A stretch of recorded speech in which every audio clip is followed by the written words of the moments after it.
Saya sekarang sudah di Battle Creek. Kita mau mengunjungi Historic Adventist Village, melihat tempat histori dari Auntie Ellen G. White. Come up here and sign our sheet here. Hi.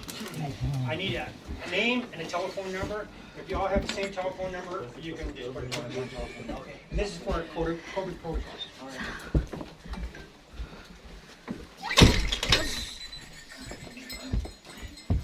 And I will ban the rest of you while we're waiting, because we are going to start right at 2 o'clock. Okay. Okay. Thank you, sir. We kind of buck the Adventist system. Right on. We start right on time. It doesn't matter which arm. Okay. I could put it around your neck if you want. I don't think I'm going to do that. I'm gonna use this on my neck. There you go. Oh, you're going to be a master guide through here, huh? If anybody does need to use restrooms, they are downstairs. Okay. Thank you. We are going to get going right at 2 o'clock. That doesn't look like a master guide man. Pathfinder's banner.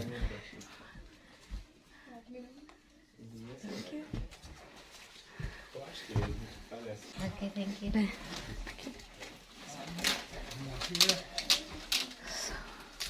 If we have time, you can come back into this. Okay. But we prefer to do the Adventist thing all right. first, Okay. because we've had so many people that got in there and playing around with equipment. And then when it came time for the tour, it's like, well, we want our full tour. And it's like, your tour's gone already. Oh. You know, and Yeah. but you can still get back out. Jadi ini adalah tempat pendaftaran untuk kita mengikuti tour. Sekarang let's go. All right, now, so where are you folks from? We come from Indonesia. Indonesia. And you were from? Buren Springs. And you were from? Buren Springs. All right. I'm from here.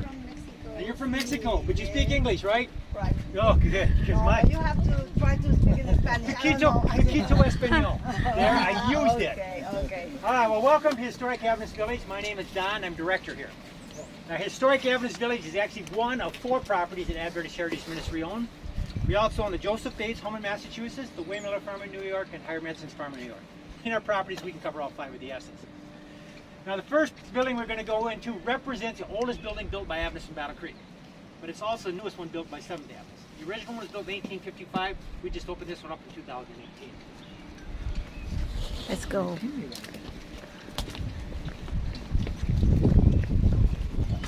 This is the beach.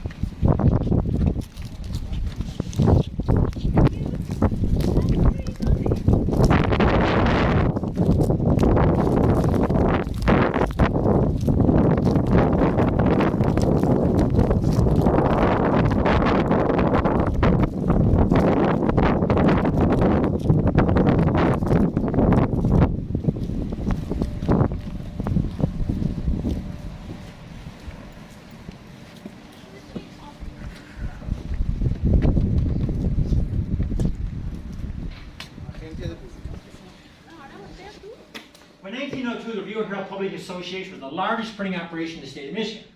The Wikipedia says it was the largest one in the United States, and we can't always believe Wikipedia. We're going to claim Michigan. The only problem was they were neglecting the Lord's work to make money. They thought that's what they were in business to do. See, they'd print anything anybody sent to Buren, as long as it paid the bills. They were printing novels with pornography in it. Well, today they'd probably just be called everyday stories, but back in those days, they were pornography. Well, on December 30, 1902, they had a book on the press. this book was called In the Living Temple. Dr. John Kellogg's views on pantheism. Now pantheism is God is in that grass out there. God is in those trees up there. God is in your heart here, so there is no creator God in heaven. Not something our press used to be printing.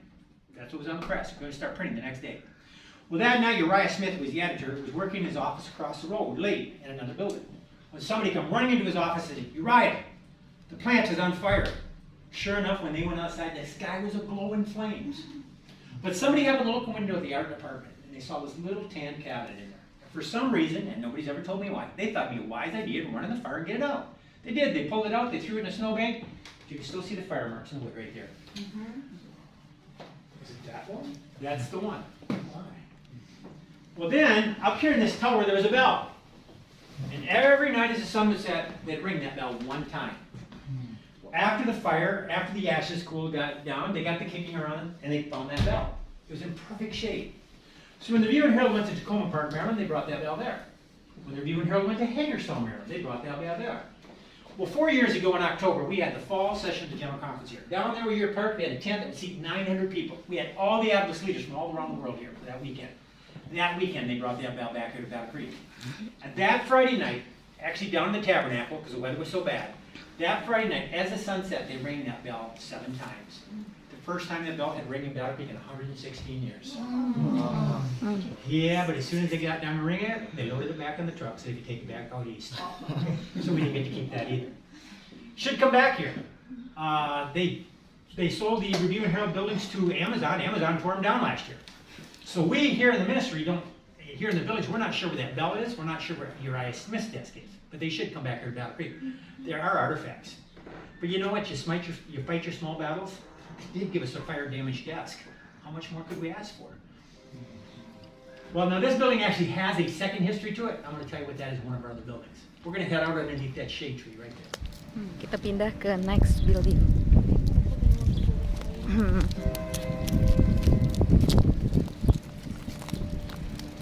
That building over top the trees right there? Yeah.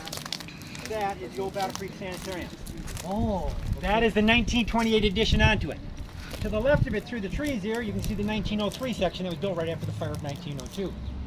It was when John Kellogg borrowed the money in 1928 to build the towers right there that he finally lost it, because in 1929 the Depression hit. He couldn't make his payments. He struggled for 12 years until 1941. He sold the whole complex to the federal government for what he borrowed on that right there. So you as taxpayers now own this building. 1942 became known as Percy Jones Hospital. Percy Jones Hospitals were troops that had been injured in World War II, 78,000 of them, and the Korean War, another 16,000 came through to be rehabilitated life back here in the States. 3 of the troops that came back through, remember by the name of Bob Dole, Philip Hart, and Dan Inouye, who wanted to become senators here in the United States. So that was now known as the Hart-Dole Inouye Federal Center. Very important building to the federal government. Now, if you'd have come up here till November of 2013 and walked up to the door in the 1903 section and asked the federal government for a tour, they would have given you one. When we had the government shut down in 2013, the only thing they shut down here in Battle Creek was the tours, and the federal government never started to back up. But fortunately, my wife was doing tours for them. So they said it's too expensive for the federal government to do, like they even care, so let's let Historic Adventist Village do it for free. So until the pandemic hit, my wife was the only one allowed to do tours through that building. But like I was telling somebody else, they have not opened it back up yet since the pandemic. My wife just called on it a couple of weeks ago, and they said not yet. But keep an eye on our website. When it does open, we'll put it on there, but it does take 2 weeks' notice to get you through. Well, we just get so many tourists that come from Indonesia. No, we have to be careful. We have to be careful here in Battle Creek. No, she's never been denied a tour through there yet. She's taken people from all over the world through there. She just has to follow their regulations. Now, back in the late 1800s, this end of Battle Creek used to refer to as Adventstown. The majority of the people who lived on the west end here were Adventists. In fact, in 1888, the Detroit newspaper did an article on Battle Creek. It's called The City of Two Sabbaths. Because on Saturday, the west end of the town was shut down. The Adventists would all go to church. On Sunday, the other half of the town was shut down. Some of them would go to church. But the article said that if a Sunday needed something on Sunday, they came over to the Sabbath side to buy it. But if somebody needed something on Saturday from the Sabbath side, they wouldn't go to that side to buy it. So it was a very good article on it, done on our church. Now that White House with the green on it right there, that is the home of Willie White, the third son of James L. White. Now Willie himself never really lived there, because he bought that house in 1891. In 1891, his mother went to Australia. Because he was their caretaker, he went to Australia with his mother. But his two daughters from his first marriage, Mary Kelsey White, the one that died of tuberculosis, they lived in that house there with the caretaker until Willie was married and separated in Australia. Because Willie's two daughters did live there, though, it makes it so there's 4 generations of the White family that lived in this property here. Willie's two daughters there, James Allen White and Cuatro Niños. I used my Spanish when I got it. The 4 boys in the last house there, and on this side of the road, John and Betsy White, who are James White's parents. There is no other place in the whole world that can make that claim. So we think we've got kind of a special street right here. We'd like to welcome you all to it. We're going to head over to this shade tree now. I go from shade tree to shade tree.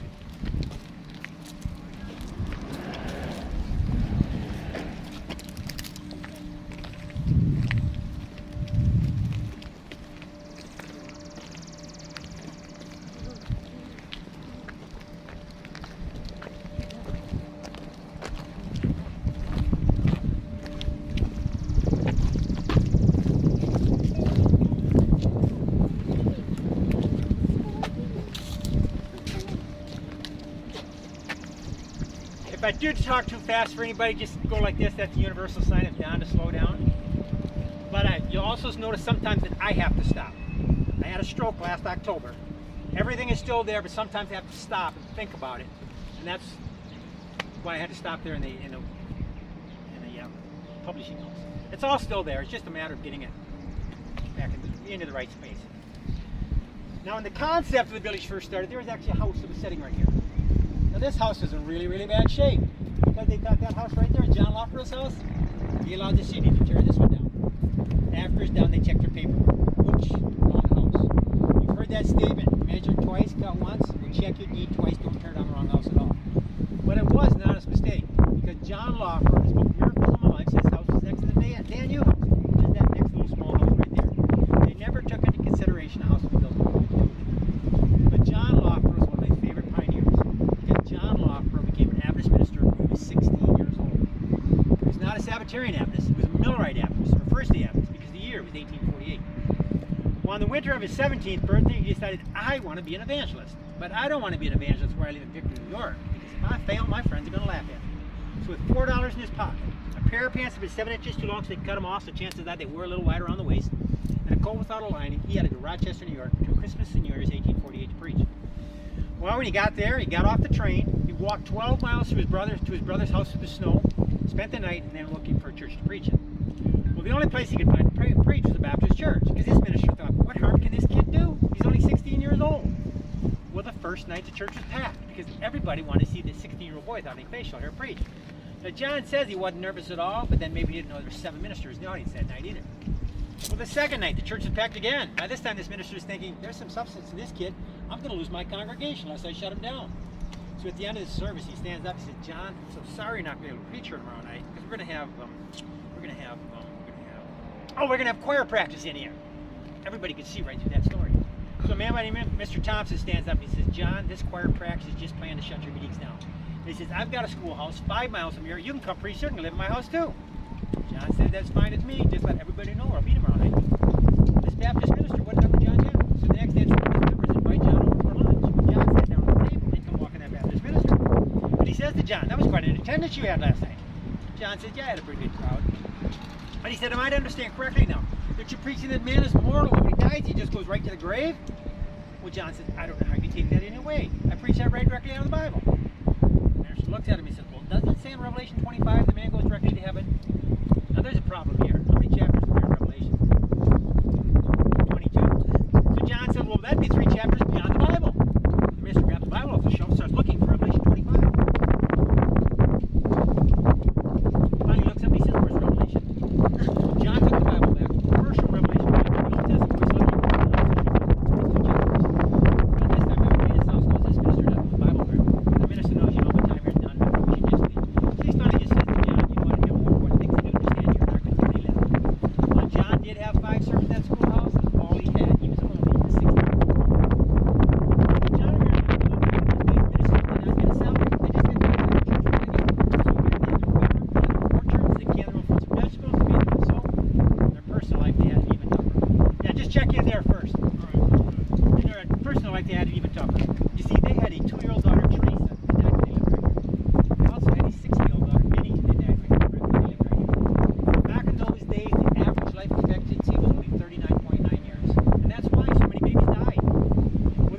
Mary sold this house here, they built another house close to where the second meeting house was. And Mary became pregnant with twins, which should have been a happy time, except for 2 weeks before the birth.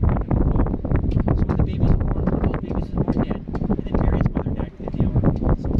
So out at Oak Hill Cemetery, about 300 feet from Ellen White's grave, Mary Wolof was buried with that baby in her arms, so she could carry that baby with her on their resurrection morning.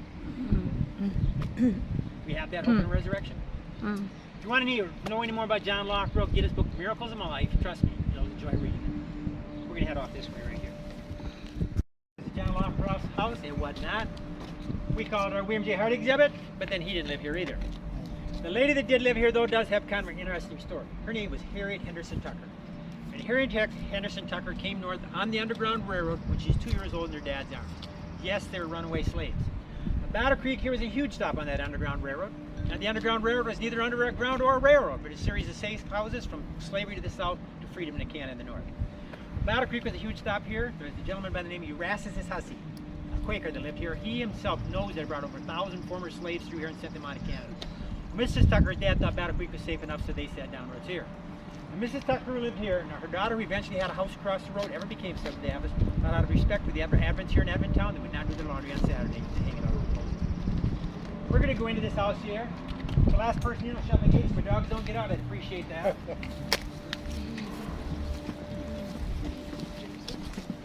It's kind of nice we don't have to shut our door today, but we have to do all get in here.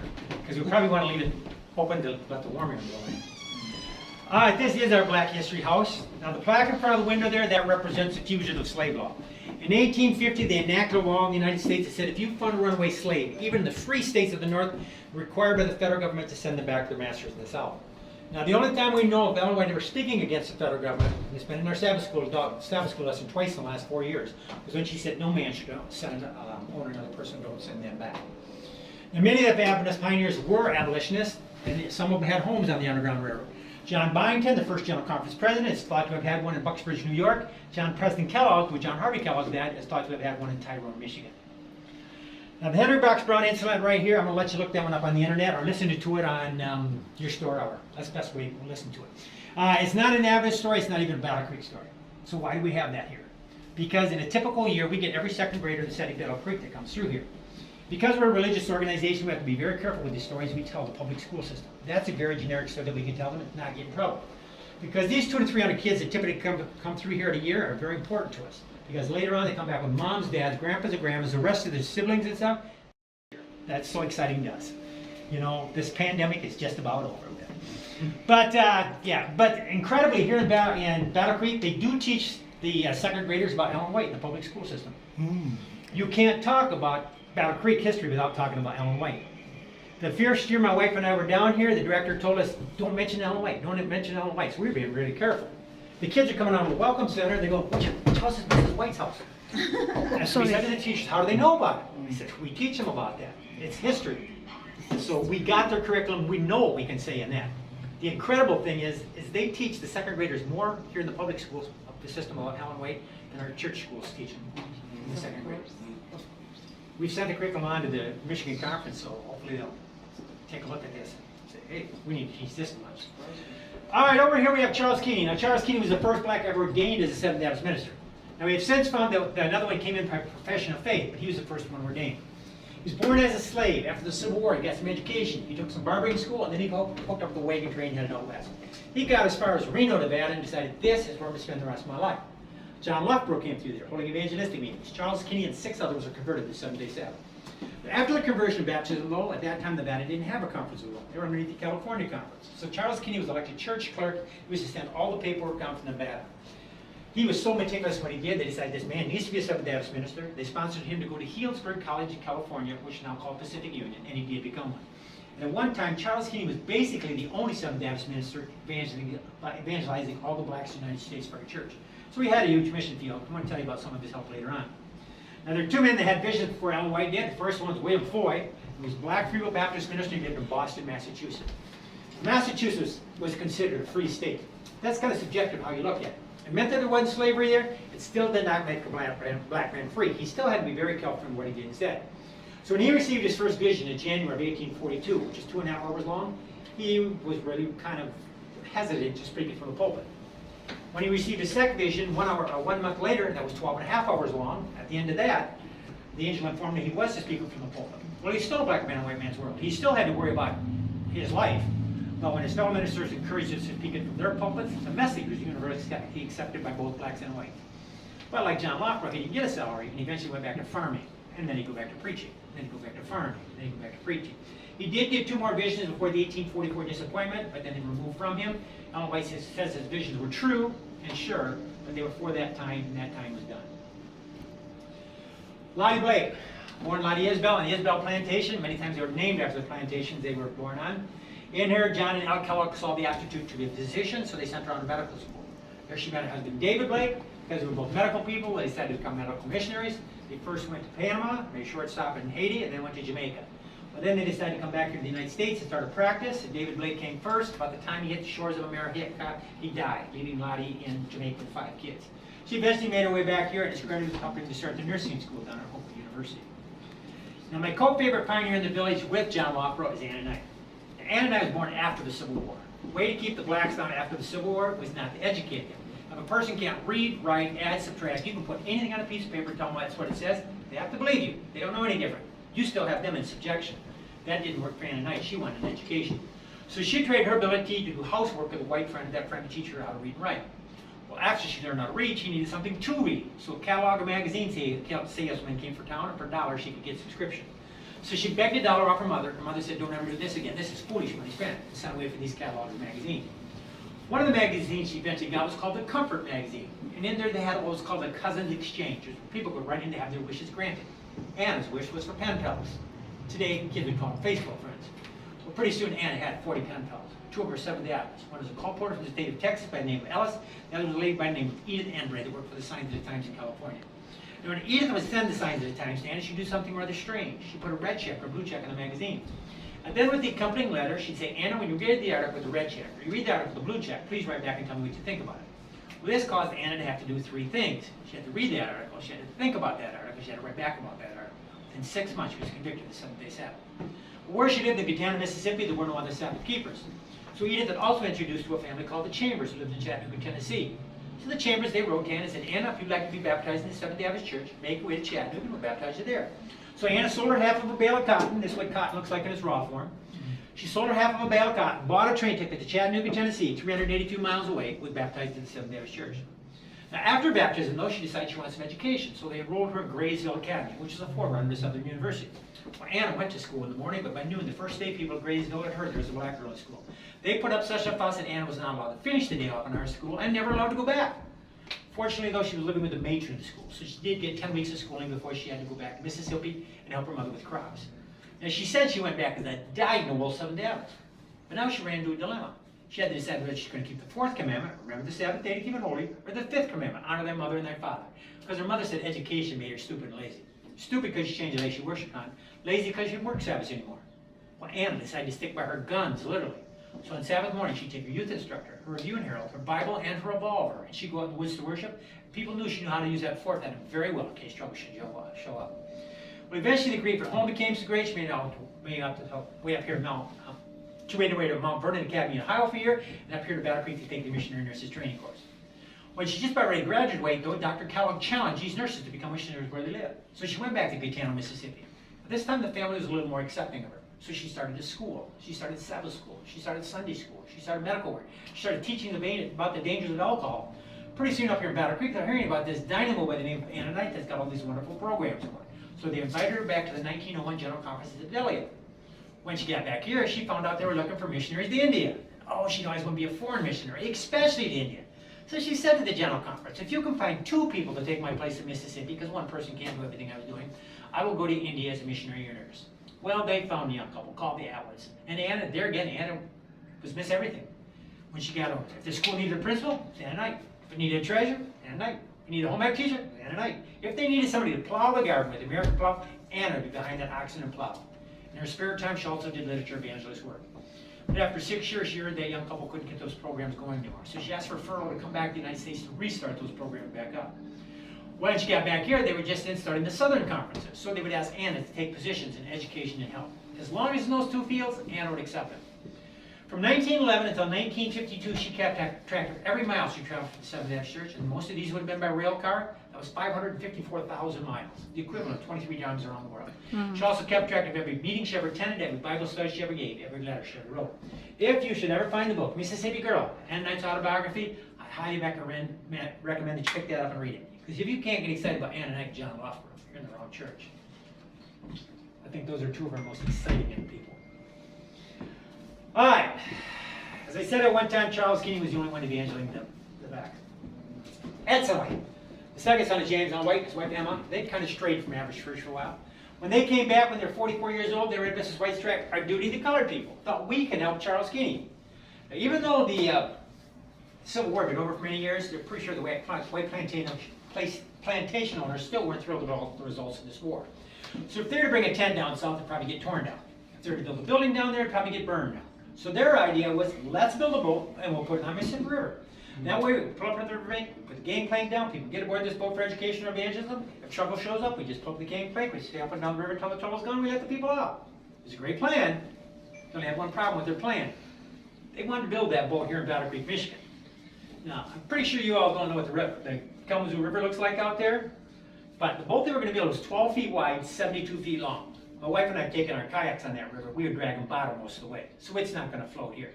So they spent the winter of 1893, 1894 building parts of the boat here in Battle Creek. And then they shipped by ox cart down farther to a town called Allegan.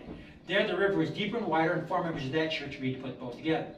From there it sent on its own power down to a town called Saugatuck, Michigan. Now Michigan being a hand, Saugatuck, Michigan is right about there on the Michigan hand. Andrews University right about here. It had a harbor on the inland ocean, which today we would call Lake Michigan. From there, though, it had to get to Chicago, go through the canal system, which would get the Illinois River, which would get it to Mississippi. Well, the boat they built was a riverboat. It's not made for the Great Lakes. Fully loaded, draw only 20 inches of water, and it had a flat bottom. Not made for the Great Lakes. So they had to hire a towboat called the Bonamy to help them across. They put a 200-foot cable between the two boats, and they started across Lake Michigan for Chicago. And Emma and some of the other wives were on the Bonamy. Edson and his crew were on the boat, the Morning Star. Halfway across the lake, though, a violent storm hit. Emma never thought she'd never see her husband ever again. The captain of the towboat, he was so impressed when they did arrive in Chicago 5 hours late. He said, surely the Lord is with his boat. He gave him $10 as a donation. Well, they spent a couple of days in Chicago, both prepared the boat and to get over their seasickness. Then they did go through the canal system, down the Illinois River, down the Mississippi as far as Cairo, Illinois. Stopped to do some more work in the boat. When they got ready to leave, they ran into a dilemma. They had given up their riverboat pilot. And on the Mississippi River, you had to have a riverboat pilot. Try as they might, couldn't find another one anyway, Cairo, Illinois. So finally, a black teenager by the name of Phyllis Parker comes up to Edson White. He says, sir, I know I'm the wrong color and the wrong age, but I know the Mississippi River like the back of my hand. I can get your boat down to Vicksburg, Mississippi, which was their final destination. Well, Edson said, we really do need a riverboat pilot. So Phyllis agreed to help them look for 1 week. After that week, when they hadn't found Phyllis, they did hire Phyllis. And Phyllis did know the river very well. He knew where the dangerous spots were. He knew where the shallow spots were. The only problem is back in those days, there were no black riverboat pilots. So Phyllis would be standing behind the wheel, and the Morning Star would be going downriver. If the boat started coming upriver, Phyllis would have to duck down, the white man would take the wheel until the two boats passed, then Phyllis could stand back up. By the time they got down to Memphis, Tennessee, where they got ahead of this was happening, initially it cost them a $500 fine, which was huge. The whole boat only cost them $3,700, but they did get that rescinded. Now the boat worked in the Mississippi and the Adams River from 1894 to 1896. It worked so well, they expanded the boat to 24 feet wide, 100 some feet long, they had another deck to it, and had printing presses, classrooms, staff housing, and evangelism center for over 200 people. Continued to work on those rivers plus the Columbine River until 1904, when Edson and Emma had Admiral Larry so many times they beached the boat, and in 1906 the boat burned. The boilers from the Morning Star went to Riverside, Sanitarium, Tennessee. The Star and the Bell were on this young man. Both went to Oakwood Industrial School in Huntsville, Alabama, because 8 of the first 16 students that went to Oakwood University were students that got their first education off the boat, the Morning Star. And it was also on the Morning Star that Ellen White was on when she found the land for Madison College. So it had a lot of history for our church. All right, we're going to head back out there. We're going to go around back. We're going to go to the schoolhouse out back. Okay.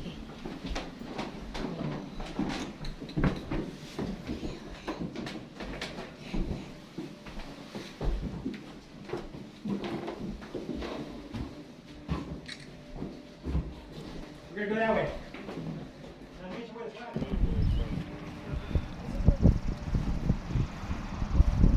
Kita pindah lagi ke next building.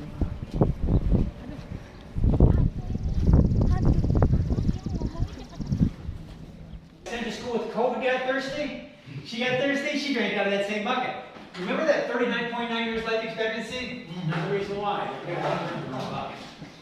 Well, by that time, the students would be gathering outside because there are no bathrooms in here, so the teacher would call them in. Now, when the students would come in, the boys would put their coats in one closet, the girls would put their coats in the other closet. That was the Quaker way of doing things back in those days. You're going to notice when you get to the church next door, it has two doors. Men would come in one door, women would come in the other door. Here, the students could come in the same door together, their coats just weren't allowed to cohabitate. I don't know what they thought their coats were going to do. But in here, we talk about Seventh-day Adventist education. Now, the year was 1868. And there's a gentleman by the name of Goodloe Harper Bell. Handsome dude. He was in the Western Health Reform Institute, recovering.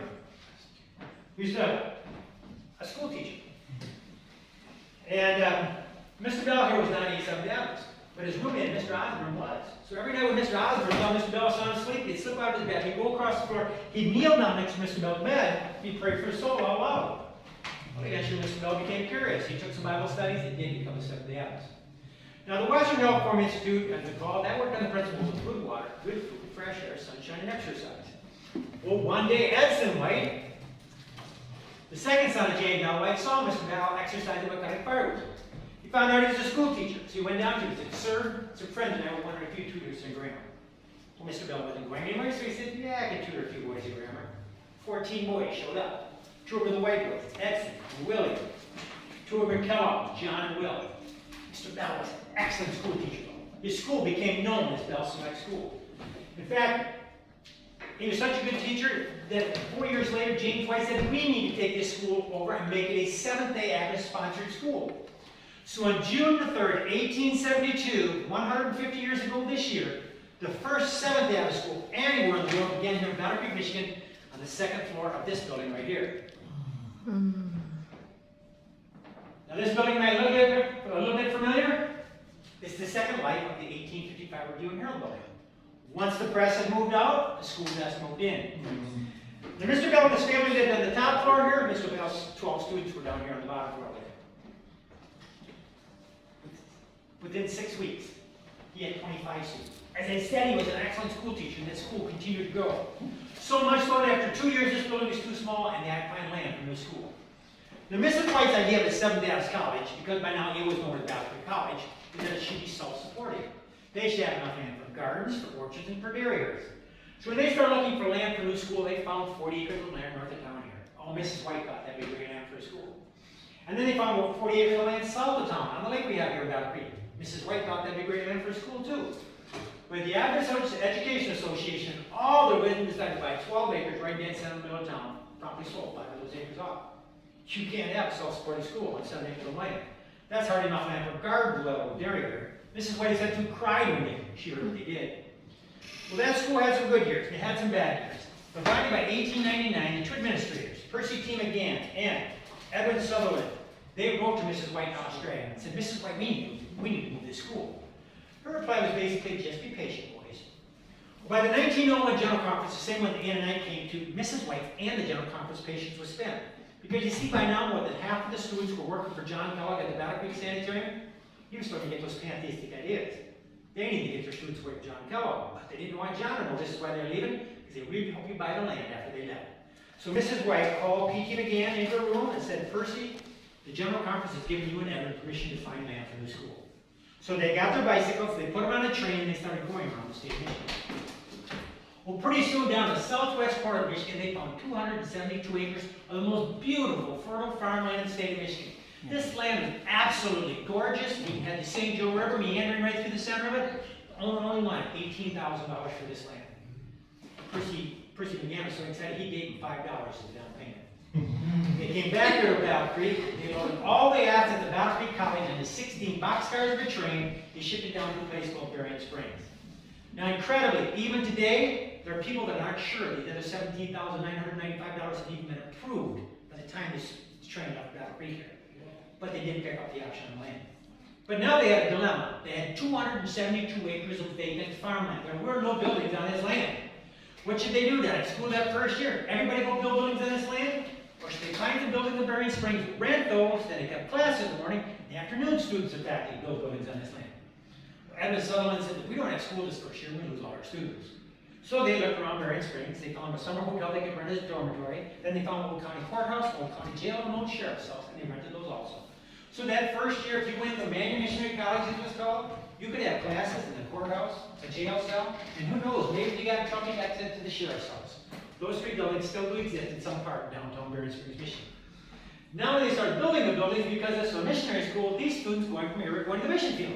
There might not be heat and electricity in the mission field where they went. So they started building wood buildings because brick would show permanency, and was coming. They didn't need permanent buildings, and some of those got heat and electricity in them also. Now, I don't know about the rest of you guys, but I don't think I'd want to go to school in Buren Springs, Michigan, in the dead of winter in an unheated wood building. Well, we know now that that school does have heat, electricity. Many Stern buildings in 1960 was also given a new name. You might recognize it. It's called Andrews University. Now, from the small beginnings here in Battle Creek, Michigan, 12 students, 150 years ago, on any given school day, the Adventist school system now has over 2.3 million students around the world in 213 countries.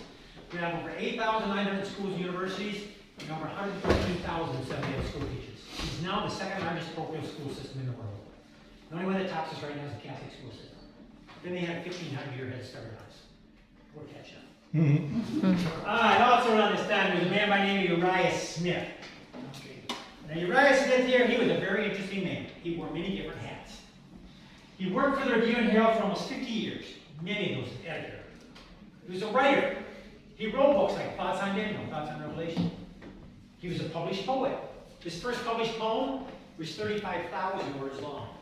You heard that correctly. But he was also an inventor. Because you see, when Uriah Smith was 12 years old in 1844, they had to amputate his left leg to save his life. Now, back in those days, when they amputated their legs, all they gave replace it with a peg leg, basically a 2x4 to walk around on. Made it very hard for him to walk, and he could not kneel down and pray. And prayer was very important to Uriah Smith. So when he turned 30 years old in 1863, he invented and patented the first prosthetic leg with movable joint. Now, there's a huge need for that thing in 1863 because something else was happening in the United States at that time. The Civil War was being fought. Many troops were coming home, and they needed artificial limbs. So he sold that patent, and he built himself a house here in Battle Creek, Michigan. Well, 11 years later, he got to thinking about these school desks. When he was in school at that peg leg, these desks were hard for him to stand up and sit down in. Man, I sure am glad you came, because you're sitting in a demonstration desk. What I want you to do is I want you to just stand straight up. Perfect. See how she's got to bend her knee? You did exactly what you're supposed to do. Uriah Smith couldn't do that. His knees wouldn't bend like that. So in 1874, he created this desk here. And when you went to stand up, you reach behind it, you pull it in the back and pull this out of the way. He sold that patent for $3,000 because of that. Had a bigger family. He put some additions on his house here in Battle Creek, Michigan.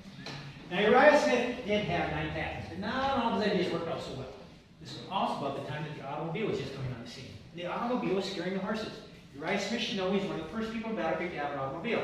So he thought, I'm going to invent something to put on the car so the horses aren't scared. So he invented this to put on the front of the cars.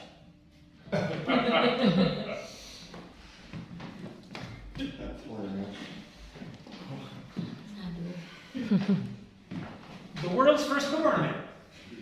Now his thinking behind this was you take this paper-shaped horse's head, you took it on the front of your car would go around the road this way, the horse would come this way, the horse would not realize it wasn't on the horse until it was too late to get scared. When he took this prototype, he took it down to the auto manufacturer in the state of Ohio. They put it on the front of the car drove out into the street, and guess what happened? Yeah, they were Move to another building.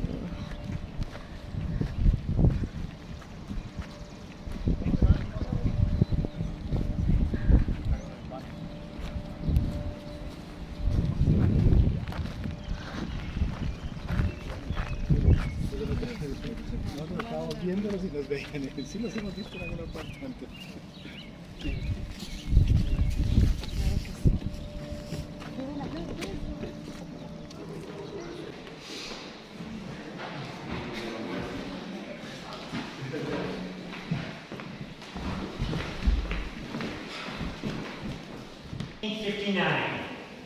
And there are 2 evangelists, Jane Andrews and Jane Leffler. They went to a small little town about 30 miles south and west here called Parkville to hold tent evangelistic meetings. Now, incidentally, with Jane Andrews, they brought John Leffler to the Sabbath keeping Adventist Church when he was 20 years old. Otherwise, he'd been a Millerite preacher from the time he was 16 years old. Now they're working together. Now, their tent evangelistic meetings opened on August 9, 1859. They ran until September the 4th of that same year. During that time, they had 38 meetings and 20 converts to the Seventh-day Sabbath. Now notice I didn't call them Seventh-day Adventists because then they may not even be chosen for another year. Well, these 20 converts, though, they decided they wanted to organize anyways. So they organized under the name of the Parkville Church of Christ, 2nd Avenue. Well, they brought an organization, they had 20 members, so they thought it was a good building. So they bought a lot of Parkville, Michigan, and they put up a simple structure. It had 2 doors in the front, 3 windows down each side. Well, coincidentally, this is that building. It's constructed in 1860, it was moved here 140 years later in the year 2000. Well, by the time the building was up, though, the name Seventh-day Adventist had been chosen. So they decided they wanted their church dedicated as a Seventh-day Adventist church. So they wrote to the Buren Herald and said, please invite everybody to come to Parkville, Michigan, January 12, 1861 for dedication. Well, John Lockwood agreed to come back that day. James and Ellen White, they both agreed to come that day. Joseph Harvey Wagner went on to become editor of the Signs of the Times in California. He agreed to come that day. Another man that did show up was a man by the name of John Byington, who 2 years later would be the first acting General Conference president. Well, Elder Wagner had the dedication sermon that morning. James White stood up and he gave the dedication prayer. And then said to Ellen White stood up and she gave a strong message to the congregation. When she got done though and went and sat down, she went into a vision. Now James White would do something kind of strange when his wife would go into a vision. He would please do come forward, doctor. Well, it says that the doctor came about 3/4 of the way forward, boldly stopped, and the color started draining from his face. Well, James White and I know the rest of the story. Where the boats came down off the platform. He put his arm around the doctor's shoulder, and it continued. Asked him to continue the examination, which he did. But soon his knees began to knock together. He broke out into a cold sweat, and he tried to exit out the door. Well, because the door came in like this, one of the elders came running from the back, and they put their shoulder against the door. They weren't going to let that doctor out until he backed up his boast. So finally James White says to him, doctor, what are the results of your examination? He said, Elder, her heart beats, but there is no breath in her body. When Ellen White would go into vision, she would not breathe. There's times he put a candle, a mirror, and hold her nose and mouth to show she wasn't breathing. That's why James White loved those medical people there. They could prove those facts. Well, by this time, the other members of the church, they're getting into this story a bit too. Dr. Brown, what you said you're going to do? He says, I can't. Well, why not? He said, only the Lord knows. Let me out of here. And he did make his escape from the church. Well, Ellen White was in that vision for 20 minutes. When she came out of that vision, she stood back up at this very podium right here. She looked up at the congregation. She said, I've had a vision of a war. A war like this country had never seen before. She said, I was showing men in hand-to-hand combat and dead and dying men lying all around. I was showing prisoner of war camps where there were more men just wasting away. I was showing families whose fathers, brothers, cousins, sons in that war. And then she looked up and she said that this very building will also lose boys in that war. Well, also in the congregation that day were 2 officials who were privileged part of the day. There was a judge by the name of Osborne. The other was a very wealthy millowner by the name of Mr. Shells. Now they knew that South Carolina had seceded from the Union of the United States already. And they possibly knew that the preceding 3 days, 3 other states, Florida, Alabama, Mississippi, had also seceded from the Union. But they still didn't think there'd be a war here in the United States. They thought the Union Army would go down there, take those states, and join back up there. There'd be no prolonged war. John Locke was sitting here at the front. He saw these 2 men look at each other, and then they turned to the front, and they laughed at Ellen White. They laughed that this woman didn't know what she was talking about. So let me tell you that this woman did. Because 3 months later, to the day, shots were fired in Fort Sumter. The Civil War began here in the United States. Now that war would claim the lives of over 3/4 of men, women, and children. At that time, that was over 2% of the United States' population. Prisoner of war camps, probably one of the most notorious ones. One called Andersonville, Georgia. 45,000 men were sent to that camp. By the end of the war, over 13,000 were buried on that site. About a year after the war started, John Lockwood came back to Parkville, Michigan. During the course of his sermon, he asked results of the war here in this church. Those 2 men that had been laughing in Ellen White, that love for righteous folk were not weeping into their handkerchiefs. Because you see, one of them lost his only son in battle. The other had lost his son. He had a son that was prisoner of war camp. Ellen White is not all. It's like us today. We don't have to fear for the future. If we read our Bibles, we read the great controversy. What's happening in the world today really shouldn't surprise us. It's written there in black and white. Now, as I said, this church brought here in the year 2000. They picked through the layers of paint these the bottom colors. So pretty sure these are the original colors the church was built in 1860. Now, the pews you were sitting on, those were replicas. Our original behind the pump organ here, for safety's sake, we did build ones. We didn't want our guests sitting on the floor at the end of the service. The pump organ is from that time period. It did not come with the Parkville Church. Back in those days, that door back there did not exist. Fire marshal had to put that door in because we do have church services in here. So back in those days, if you got to church late, and then we got to walk past the pastor on one side and go back to their seats. women would have to walk past the pastor on the other side to go back to their seats. Now, if they were bringing a bottle of water to church with them that day and drink it, and need to use the restrooms, they would have been out front. So once again, they had to walk past the pastor to walk to the bathroom. So back in those days, they got to church on time. They didn't drink their water. They left when the church service is over. What a novel idea. The lights at that time would have been either gas or kerosene. They did not have electricity in the church at that time. The pulpit is the one that Ellen White spoke from that morning. The law of God on the back wall here comes with another historical church here in the state of Michigan. It was called the Right Seventh-day Adventist Church, and that is where the first Seventh-day Adventist campaign was held 154 years ago this coming September. Ellen White did make 17 visits there, so she was preaching from that also. Now that is the story of the Parkville Church. Other than to say that this is the first church that was legally organized and dedicated as a Seventh-day Adventist church. So for that fact, I get churches from all over the United States, Canada, and the world. They come hold church service in this building here. So if you'd like to bring your whole church here from Malaysia, if you'd like to bring yours, you're not living in Mexico anymore, though, are you? You are. You can bring your whole church from Mexico here. You can bring yours from various Springs. You can bring yours from Indiana and hold a church service in here. We'd love to have you do that. When we get over to James Ellen White's house, grab my card, email me, and we'll make arrangements for your church to come hold a church service in here. We love to have a church service. 2 weeks ago, we had the youth class from the village church at Buren Spring. Hold the church service there. Had a really, really good time with them. Any questions? No questions? I have 2 questions. May I take individual pictures of all my groups up here? That's another question, number 1. And the second question is, if I take those pictures, can I put them on Facebook? I always have to ask because I had some Adventist furniture missionaries that were going through here, and they were going to cross country, and they couldn't do that. So, I will. One of my Indonesian guests come up here first. I'll get you guys, then I'll get my Buren Springs from that, and I'll get my Buren Springs here, and then I'll get my Buren Springs there, and then I'll get my Indian, and then I'll get my Buren Springs there. Yes. Duluan sih. You go upstairs? That's a long gap.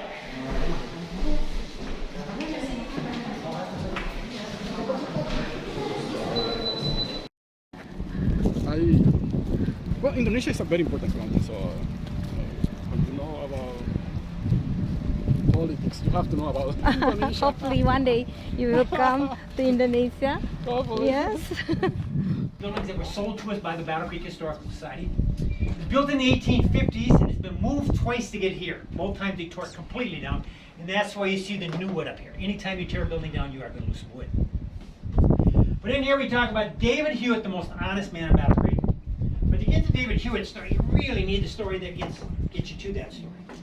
Now the year was 1849, and Joseph Bates, many consider the father of the Seventh-day Adventist Church, because the Adventist Church started, he was basically the only old man.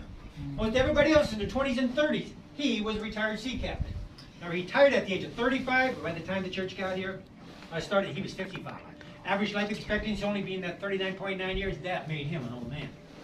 When 1849, he's on a preaching tour of northern Indiana, and one night he had a dream. In this dream, he seemed to be on a stagecoach, a cart pulled by horses. It was headed to the northeast. But he rode that stagecoach farther and farther and farther northeast until it came to a town. The town of? He didn't know. He woke up. He had saw the town. He had no idea what the name of it was. But he felt impressed with the Lord telling him to get on a stagecoach and go to the northeast. He went down to the stagecoach company in South Bend, Indiana. He paid his fare from South Bend, Indiana to the very next town to the northeast. He rode the stagecoach there. He got off. He looked around that town. And no, it was not the town of his dream. So he went back to the stagecoach. He paid his fare from that town again to the next town to the northeast. He rode it there again, got off, looked around that town. Once again, it was not the town of his dream. Now, we're not sure how many times he did this, but it took him 3 days. He went 140 miles from South Bend, Indiana to Jackson, Michigan, about 40 miles to the east of here. When he got off the stagecoach there, he looked around that town. He was like, what? It's the town of my dream. So he had the stagecoach driver throw down a bag and he got a room for the night. Well, then he said to the hotel owner, are there any Millwright Adventists that live in this town called Jackson? Well, the hotel owner said, yeah, there's about 20 of them, and they meet in the home of a man by the name of Dan Palmer.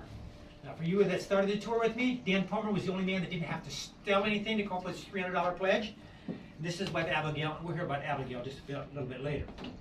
Well, that really excited Joseph Bates, so he said, well, where do I find this Dan Palmer guy? He was told they had a very successful blacksmith shop on the main street of town. So Joseph Bates grabs his chart, similar to the one that's on the wall right there behind her, that young lady there. He rolls them up, he puts them underneath his arms, he heads off down the street. Now those charts back in those days, those were very important to ministers. Those are their PowerPoints.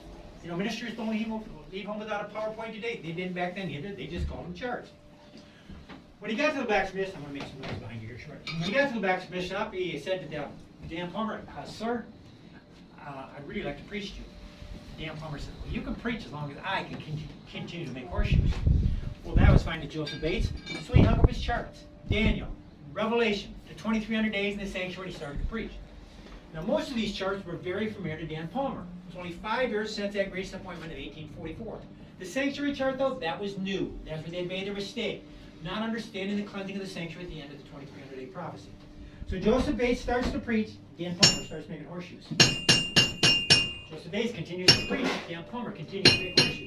But as he's getting closer and closer to that sanctuary chart, the hammer's going slower and slower too. Finally, he puts down his hammer. He said, "Preacher, what did you say your name was? Bates, was it?" He says, "You have the right message." They closed down the blacksmith shop. They went around to the other 19 Millwright Adventists. Within 2 weeks, they were all Sabbath-keeping Adventists. The first Sabbath-keeping Adventists here in Battle Creek, Michigan. Mom and Dad are here. At least I see Dad out there. Well, we fast forward 3 weeks, 3 years. It's now 1852. Once again, Joseph Bates is in Jackson, Michigan, staying at the home of Dan and Abigail Palmer, and once again he has a dream. So he goes down to Dan Palmer the next morning. He says, "Dan, I've had another dream." Dan Palmer says, "Well, what's it this time, Mr. Bates?" He says, "Well, I was on a ship. We were sailing into a port called Battle Creek." Now, I'm sure Dan Palmer probably just laughed and said, "Only you, Captain Bates, would think there's an ocean in the middle of Michigan. Obviously, we don't have one here." But he says there is a town called Battle Creek. So Joseph Bates says, "Well, how do I get there?" He was told to get on the early morning mail train and he could be there that day. So that's what he did. When he got here to Battle Creek, it was a town between 1,500 and 2,000 people. He had no idea whatsoever why the Lord was sending him here. But he had this impression, almost like with the Lord speaking to his ear, "Go talk to the postmaster. Go talk to the postmaster." So he walks into the post office. He says to the postmaster, a man by the name of Leonard Stewart, "Sir, I am looking for the most honest man in Battle Creek." You see, he thought if he told that Sabbath message to that most honest man, that man would have to accept it out of honesty. Well, the postmaster says, "Then you're looking for a man by the name of David Hewitt." See, everybody in Battle Creek knew David Hewitt for his honesty. He was a peddler, a door-to-door salesman. And if he should make a mistake, even if it was just for 1 penny, he would stop what he was doing, he'd walk back to make it right before he came to Creek. If that is true, I have a message for you. You know, nowadays, we probably just wouldn't let people come walking into our house. And maybe they wouldn't have back then either. But David Hewitt, remember the verse in the Bible, Hebrews 13:2, about entertaining strangers because he gave the angels unaware. So he invited Joseph Bates in to have breakfast with him and Olive. It says they had a wonderful breakfast together. But the whole time, David Hewitt's trying to size up this Joseph Bates. Who is he and what's he want? Well, finally, by the end of breakfast, he must have sized him up pretty good because he says, "Well, Mr. Bates, how'd you like to lead us in morning worship?" Oh, Joseph Bates was an evangelist. If you didn't want sermons, this is the wrong question to ask. Up went his PowerPoints and he started to preach. He preached all morning. He preached all afternoon. He preached into the evening. And that night, when morning worship got done, David and Olive Hewitt were the first Sabbath-keeping Adventists here in Battle Creek, Michigan. When James Olive came to Battle Creek just 3 years later in 1855, there was a small congregation of Sabbath-keeping Adventists meeting at the Hewitt Home. Wow. All right, now comes quiz time. Now, if you know what this is right off the bat, give everybody else a chance to at least guess at it. But does anybody have any idea what this is? Nobody's know? You smile like you know. No, no, no. Okay. Now, some of my guesses I get quite often is a giant egg whisk. That'd be an omelet for the whole group. Kids quite often tell me this looks like something to take pizzas out of the oven.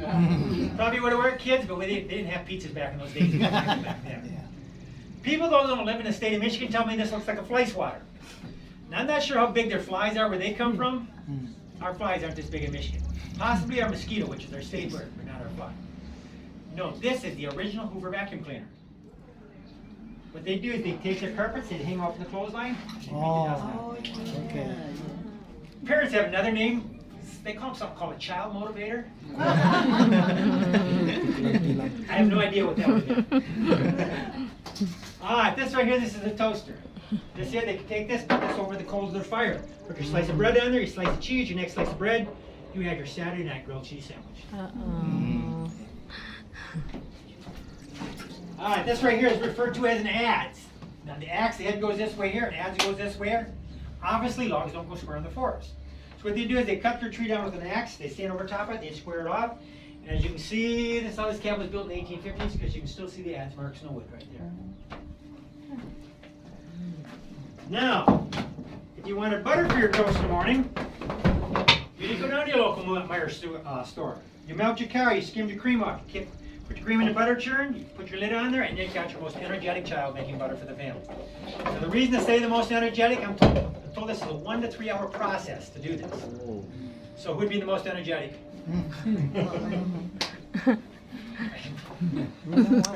He doesn't look very energetic right now. Would you be the youngest in the family too? Well, then it would only get worse for you. Are you the youngest in your family? No. So you'd be the most energetic too? No. No? Well, then. How about you? You youngest in your family? You. Behind me. No, you. Me? Yeah. Oh, yeah, I'm the youngest. You're the youngest? You're the most energetic in the family? No. Oh, yeah. Alright. So that'd be getting all that energy out of that person. Alright, now incredibly though, this 1850 cabin did have running water. Once again, you get that most energetic child. Oh, okay. You place this on their shoulders, Yeah. you tell them the Kalamazoo River's a quarter of a mile over that way, would you run and get us some water?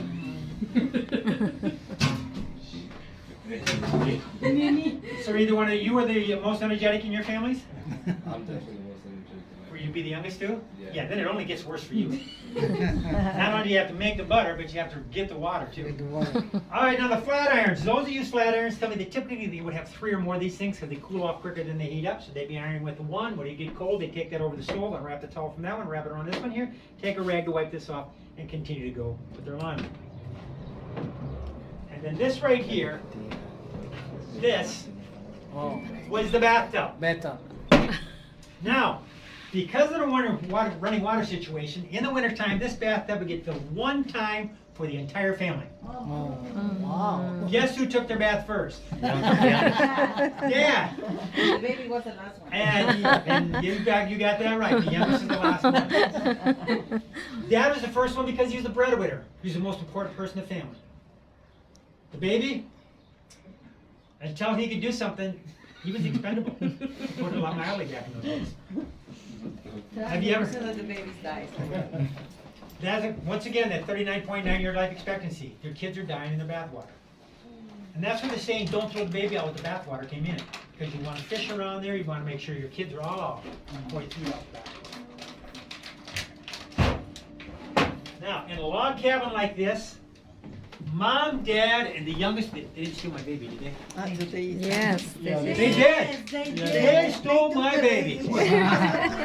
Well, at least I don't have to change his diapers. Because I don't change diapers. Anyway, Mom, Dad, and the youngest baby would be downstairs. If that baby became of age or another one came into the family, it went upstairs to be raised with the rest of their siblings. Now, back, right here. This thing here, I'm going to show you this. This thing here was a thing for beating corn off the cow. Imagine, if you will, that this has corn on it. Hard corn, you want to get that off. So what you do is you drop that in there, you spin this handle, and pull the corn cob down in, all your shell corn would fall in there, you put your hand back out here. It comes back out here, and now you know what they had? Pork. Oh, no. Oh, I know. And what would that be? Toilet paper. Now you think I'm talking 100 years ago, right? I'm talking in today's modern world. In the last 4 years, I've had people from Tanzania, Zimbabwe, Brazil, Mexico, Venezuela, Colombia, El Salvador, Guatemala, the Philippines, India, and Dominican Republic that have gone through here and said they've had to use corn cobs as toilet paper.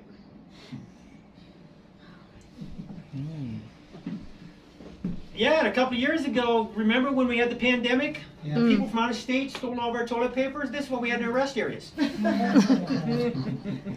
Fortunately, the pandemic's over and they quit stealing the toilet paper. We can actually have that. I actually had people believing that too. They go, you're kidding. Yes, I am. All right. That is beautiful. We're going to head down to Deacon John White's house. You're right there. You got your key with you? No, no, no, I don't need that.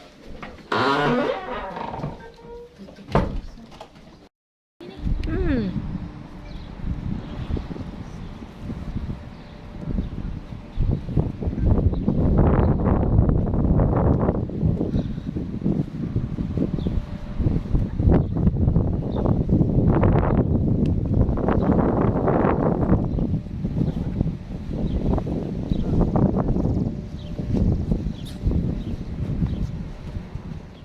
They picked James. James White's house is right directly across the road here. When John and Betsy first moved here, though, this house was not ready for them yet. So James White put that lower right-hand room in that house over there so they could live in there while this one was being finished. Well, then later on, Ellen White's parents, the Harmons, moved here. They used to have a house up in the corner. It's not there anymore. Their house wasn't done either. So then they lived in that same room. Different times, but same room. So we refer to that as the in-law apartment over there because both sets of parents did live here at one time or another. Now, John and Betsy did move here, though. They were not Seventh Adventist. In fact, John here had been a deacon in Sunday churches for over 40 years. That's why this term, Deacon John White. It's a term of respect that would stay with them the rest of their life and even into their death. If you go out to Oak Hill Cemetary and you find his grave, it's going to say D.E.A. John White in the tombstone for that Deacon John White. Well, soon after they got here, though, they did become Seventh Adventists. But now they did something kind of strange. Not only did they start going to church on Sabbath, but they continued to go to church on Sunday also out of respect for those friends they'd had for so many years. Now, we smile about that, but actually John White was way ahead of his time. See, back in those days, with every day you didn't worship on, you had to work. So he only had a 5-day work week. Everybody else had a 6-day work week. Well, John White also had a shoe repair shop, this back one right here. So the neighbors would come in here and he would fix their shoes. Well, one Sunday morning, his grandson, Willie, came across the road and John is back there fixing somebody's shoes. Willie says to him, "Grandpa, don't you know what day it is?" And John says, "Yeah, Willie, I know what day it is." But Grandpa says, "It's Sunday. How come you're not getting ready for church?" Well, John says, "Number one, it's 2 days of church and we'll be here just tomorrow. Besides that, the Bible says to only keep 1 day holy. It only says to keep that 7th day holy." After that, John and Betsy only kept Saturday as holy. But Betsy White here, she died in January of 1871. John died in July of that same year. I've had people ask me what they die from. I'm not really sure, but looking at John's picture, maybe sucking on lemons. I've never seen such a sour look on anybody's face in their life. Now, I understand it did take as long as a minute for a picture to take, and it was easier to hold a frown and a smile, but I think John took it to an extreme in that picture right there. Either that or there's no teeth there. All right, now I'm going to give you an American history quiz. Now, I've stumped 3 history teachers in the last 2 weeks with this quiz. John White had a very famous great-great-grandpa. His great-great-grandpa was a man by the name of Peregrine White. Who do we know in American history by the name of Peregrine White? So see, you're all going to get an American history quiz test today. Lesson. All right. Peregrine White was the first baby born on the Mayflower in Plymouth Harbor. Technically, it was the first baby born in the New World. Now, there'd been another baby born on the way over here in the middle of the Atlantic. His name was Oceanus. But he was great-grandpa was the first baby born in the New World. The last time I got somebody that got this question right, the guy was from Serbia. I gave the question, he immediately popped off the answer, and his wife says, "He's from Serbia." But he had already just told me he'd been watching Jim Nix's videos, and so I knew where he got the answer. Because he just got done telling me in the house before, "I've been watching Jim Nix's videos on the village." I know where you got your answer. All right, what we're going to do is we're going to exit this house here. We're going to go out that way there. We're going to cross across the street. Please be very careful. Wood Street is a functioning street. We as pedestrians know we have the right of way. Some of our neighbors with the cars are not quite so sure of that. So if we see a car coming, we are going to stop, make sure it stops, or we're going to want to go through. We're going to walk past James L. White's house. We're going to go to the second meeting house behind there, and if you do need to use the restrooms on the way over there, there's some bathrooms that are open there. We'll go to the second meeting house, and then finish up at James L. White's house. All right, okay.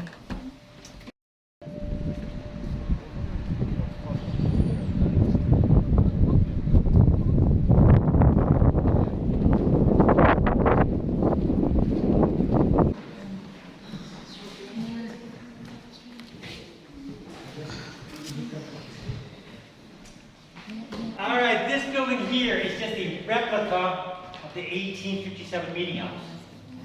Now, when James L. White moved back in 1855, the congregation was meeting at the Hewitt home. When they came, they brought their Hewitt Herald staff with them, so immediately the Hewitt home was too small. They had to build a small little meeting house. They didn't call it a church because that would have been Babylon. Meeting house about the size of a 2-stall garage in 1855 that would seat 40 people. It lasted for 2 years and became Herald that spring. When they wanted to build that building, they wanted to build a building that would seat 300 to 400 people. Now, as you look around here today, do you think we could get 300 to 400 of us even standing in here? I think they had bigger plans. They had money, and they probably built it for the money they had. Well, that second meeting home lasted for 10 years. They sold that to the African Methodist Episcopal Church down the road, and they built a third one that would seat 700 people. When the village started, they decided they wanted to replicate the second meeting house. But of course, after 135 years, the African Methodist Episcopal Church had done some remodeling. We didn't know what it looked like on the inside anymore. But pictures of the outside with the 2 doors down there, the 1 window, the 4 windows up each side, and we knew by description there should be 2 windows here at the front. Once again, fire marshal, they just put a door up. Well, they figured the only place they're going to find a building to match that description would be to go with the northeast part of the United States. Incredibly, in a town called Parkville, Vermont, they found a Seventh-day Adventist church that had been constructed in 1864 that matched that description. So the ministry sent their architects up there. They drew plans for this building here, and in 1998, Maranatha International put this building on the site. Also in 1998, that Parkville, Vermont church disbanded. So the benches, the pump organ, and the pulpit, and the 10 Commandments come from that 1864 Parkville, Vermont church. Now, they would not have been as comfortable back in 1864. The pads are out of your comfort. Now, a little more history about these benches, though. You are sitting in the oldest benches in continued use in the Seventh-day Adventist Church. They started using them in 1864. When that church closed, they immediately brought them here, and we started using them here. So you could be sitting where James John White sat, where the Bordeaux brothers, Ira Metzger, Joseph Bates, the Cottrell brothers. All of them went through Bordeaux, Vermont, every time we sat at these benches. But like I said, many important things happened for the Seventh-day Adventist Church in the second meeting house. In 1858, Ellen White gave her first public testimony of the great controversy vision in the second meeting house. Now that vision lasted for 2 hours. Her recollection on that May day took over 10 hours. Now she started the morning with Satan being kicked out of heaven. She spoke until lunch when Christ had been crucified on the cross. At that time, one of the elders came up to her and said, "Mrs. White, it's time to break for lunch." Her reply was, "But I've only just begun." But she did break for lunch. In the afternoon, they said they had 2 other sermons. They also had a baptism. The people that came to see and hear about that great controversy vision. So at 5 o'clock that afternoon, she started the second half of the great controversy vision. Jesus raising from the tomb until the end of time. By the time she got done, it was 10 o'clock that night. James White retired. He was ready to go home. So he invited the people to go home. But they didn't want to. They wanted to give public testimony. So one by one, they would stand up and give their public testimony. 5 times within the next hour, James White tried to encourage them to go home. Didn't want to. They wanted to give public testimony. Finally, 10 o'clock, 11 o'clock, with pure frustration, James White makes the following announcement. "I'm going to give everybody a chance to testify. All those who want to testify of the Lord in the second coming, please stand on their feet." When the entire congregation rose in unison, James White's next words were, "Now bow your heads." He gave the benediction, and he sent them home. It was the only way to get them to go. 1859, systematic benevolence, the forerunner to the tithing system, was adopted in the second meeting house. October 1, 1860, the name Seventh-day Adventist was chosen in the second meeting house. A man by the name of David Hewitt was the one responsible for giving us the name Seventh-day Adventist. In 1861, the first organization of the Seventh-day Adventist Church was the Michigan Conference, and Joseph Bates was elected first Michigan Conference president. By 1863, there were 7 local conferences. James White said, "We need to have a general conference. We need to organize this church." You see, at that time, the Civil War had been fought here in the United States. Adventist boys were going to be drafted into the military. They could not go in as conscientious objectors, medics, because there was no organization behind them. That's one of the big reasons why this church was organized in 1863. Well, for that first general conference, they had 20 delegates, and they represented the 3,500 members of the Seventh-day Adventist Church in 1863. Well, next month, we're supposed to have another general conference down in St. Louis, Missouri. Somebody told me yesterday there's 2,700 delegates, but I can't remember all the numbers he gave me. He just told them something off the top of his head. But they will represent the 23 million Seventh-day Adventists in the world today. So we are growing as a denomination. But eventually the second meeting hall became too small. They built a third one that would seat 700 people. That one lasted for 11 years. When that became too small, instead of selling that or tearing it down, they moved that across the street and it became part of the Review and Herald. Part of the Review and Herald burned down with John Keller's book on pantheism in the press. When 1878, Battle Creek was the world headquarters of the Seventh-day Adventist Church. Battle Creek Sanitarium was here, Review and Herald was here, and they held a yearly general conference. So it was decided that every Seventh-day Adventist around the world, at that time there were 16,000 of them, should help fund and build a fourth meeting hall. Well, Edson White came up with this plan. Everybody would give 10 cents a month for a year they could fund a new meeting hall. The meeting hall became known as the Dying Tabernacle for all those 10-cent pieces. It would seat 3,200 people. It was the largest seating capacity building in Battle Creek at that time. Fully funded right now with the hymnals and the pews, it cost less than $27,000 to build.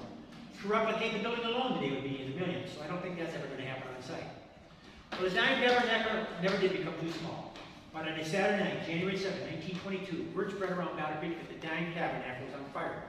By the time people got back downtown, the Dying Tabernacle was destroyed. See, back in those days, they didn't put fire stops into a building. The fire stopped when all its fuel was gone. And that fuel was the Dying Tabernacle. The current tabernacle, built on the same site, seats about 1,100 people, dedicated in 1926. We just refer to it as the Tabs for short.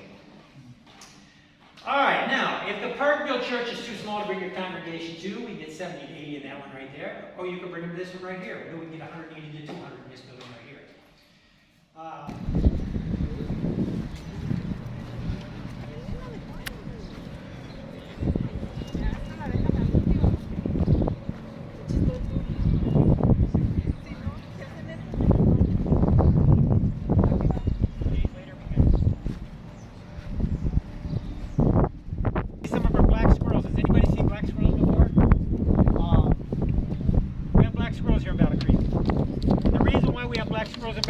Black walnuts. We have black walnut trees here. We have white walnuts, we have white squirrels. With English walnuts, we have English squirrels. Alright, maybe not. Alright, now when James and White built this house in 1856, everything to this side of here was woods. They're right on the edge of the city. In fact, the street out in front of here is called Wood Street, because this is where they would come in the wintertime and they'd cut their firewood. When this house was built in 1856, there were no bathrooms built in this house. They would have been out in the woods. Think about 1856, in the middle of the winter, out in the woods. Yeah. Now, right where you're standing, back in those days, that would have been hollowed out, would have had a sod roof over the top of it, so in the wintertime they could put their stuff in there and it would keep the stuff from freezing, and in the summertime it would keep it from spoiling.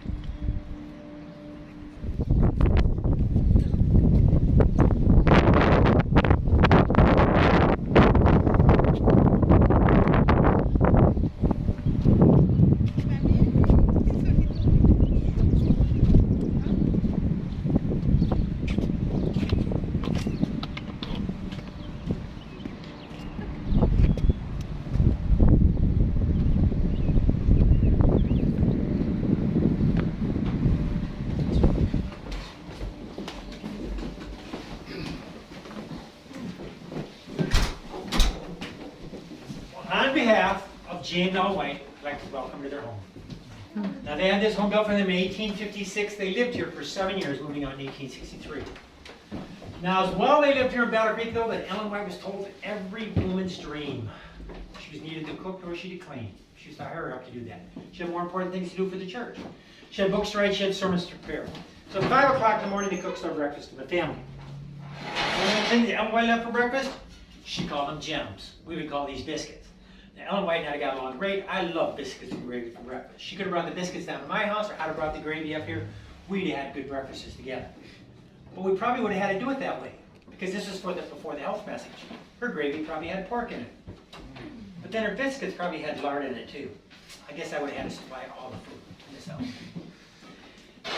Now, it was also, while they lived in this house, according to Ellen White's diary, typically summer and winter night, they kept the window on each end of the house open to let the fresh air blow through. Now, that was upstairs over that part of the house right there.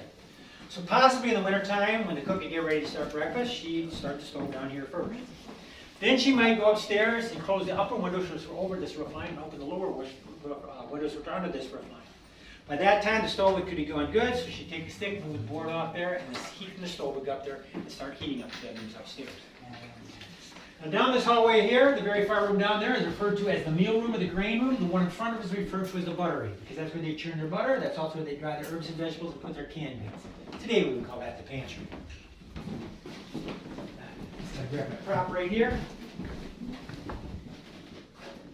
Now, when this house was built, it was also built on a well for drinking water. The neighborhood well was owned by a man by the name of Joan Lewis. Joan Lewis lived a little bit to the south of here. Joan Lewis is like a modern-day Daniel in that he'd go to his barn 3 times a day to pray. But he had the neighborhood well, so the cook had sent either Henry or Edson down there to one of the older boys to get water for drinking and cooking. But James White thought that's a lot of hard work. You got it for baths, for cleaning the floor, and for their laundry. So what they did is they dug a hole in the backyard. And the original house stopped at that wall right there. They dug this hole in the backyard, they lined it with rocks, they plastered the walls, and then they ran the rain gutters in here. This is filled up with nice, soft, sweet rainwater. When they put the addition on the house in 1861, they went across the cistern, as it was called, and then they dropped in this handy little pump head back here. So they could pump the water they needed for their baths, for cleaning their floors, or for automatic clothes washer behind the stove there. They still had to get their water for drinking and cooking out of the neighborhood well. Now, all of you that were the youngest in the family, you would have loved this house a lot better. You could get your own bath water. You didn't have to take a bath in everybody else's water. Your life expectancy probably just went up. But then you got to think about all the mosquitoes back in here. Yeah, maybe not quite so quickly. All right, now anybody with that, my card is right there. The best way to get me when you want to bring your church here is to email me, because I won't answer my phone when I'm on tours anyway. But I answer emails day and night. And we're going to come into here.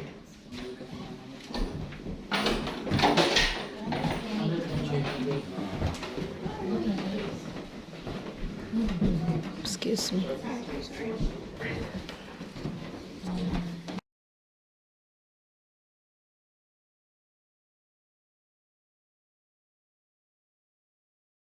The camera, so I can tell there's somebody down there. All right, now not only was this the first home that James White ever owned, it is the only home that all 6 members of their family lived in. They had 4 boys, Henry, Edson, Willie, and John Herbert. But you notice we only have 3 pictures. Yeah. That is because the baby, John Herbert, was born in this house and died in this house. He only lived for 3 months. He died of encephalitis, a mosquito-borne disease. He's buried out in Oak Hill Cemetery, 3 miles from here. It is also while they lived in this house here that the Civil War is being fought here in the United States. Right directly across that road right there, there's a huge fairgrounds. That is where part of the Northern Army used to train. Well, Henry and Edson, the 2 older boys, they thought the military life was kind of a fun thing. So they used to sneak out of the house at night to march around with the troops. James White didn't think that was a good thing for the boys to be doing. That's why they sold this house in 1863. They moved out to Maine. There, Henry got pneumonia. And back in those days, pneumonia was almost 100% of the time fatal.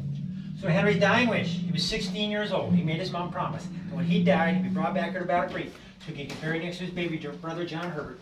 So on resurrection morning, he could carry his baby brother to heaven with him. Because you see, he thought that nobody else in the White family would be dead before the Lord came. That's how soon they thought the Lord was coming in 1863. Henry's going to be a very surprised boy on resurrection morning. Not only are we here 2022, but now the whole White family's buried out there. James White died at the age of 60 in 1881 here in Battle Creek at the Sanitarium. Ellen White died 107 years ago this coming July out in Elm's Haven, California at the age of 87. Now she'd actually fallen and broken her hip 153 days previous to that. And it happens quite often, even today with older members of the society that break their hips, quite often it's the beginning and the end. They knew she was going to die for quite a while. A lot of the funeral arrangements were made ahead of time. Now she died on July 16, 1915. It was a Friday afternoon, 3:40. They immediately sent out invitations to all the neighbors around Elm's Haven to come to a funeral there on Sunday. They had about 400 people at that funeral. The next day, her body was brought to a little town north of Oakland, California called Richmond, where the California Catholics meet up. There they had a second funeral, and about 1,000 people at that one there. At 3 o'clock that afternoon, her body was placed on a train to come back here to Battle Creek. Now, Willie, her youngest surviving son, and Sarah, her longtime secretary, also boarded that train to accompany the body back here to Battle Creek.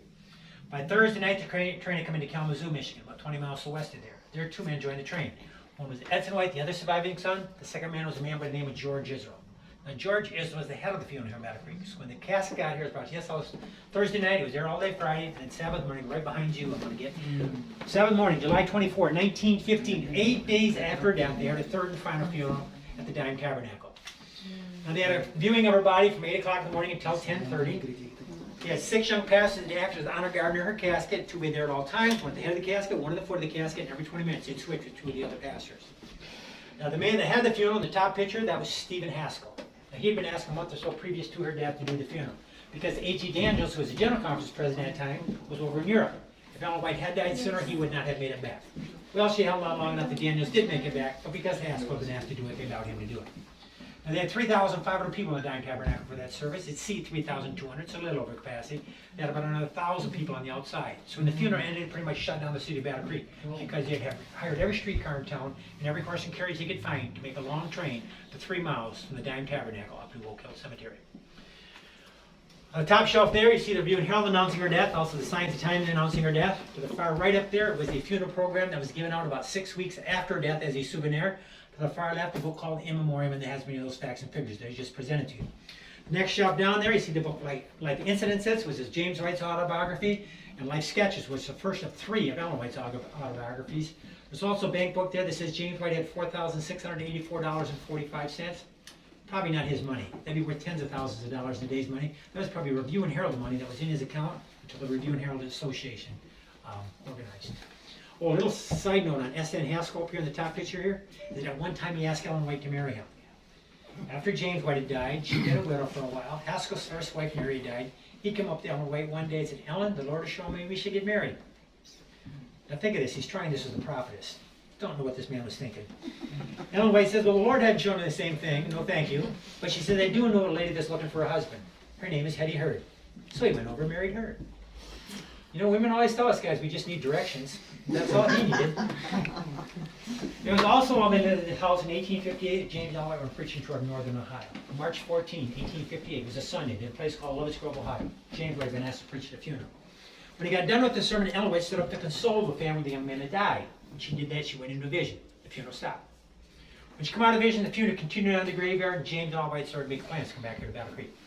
2 days later, they're on a train from Fremont, Ohio to Jackson, Michigan. On that 120-mile train ride, they were discussing this vision Ellen White had just had, now they're going to publish it.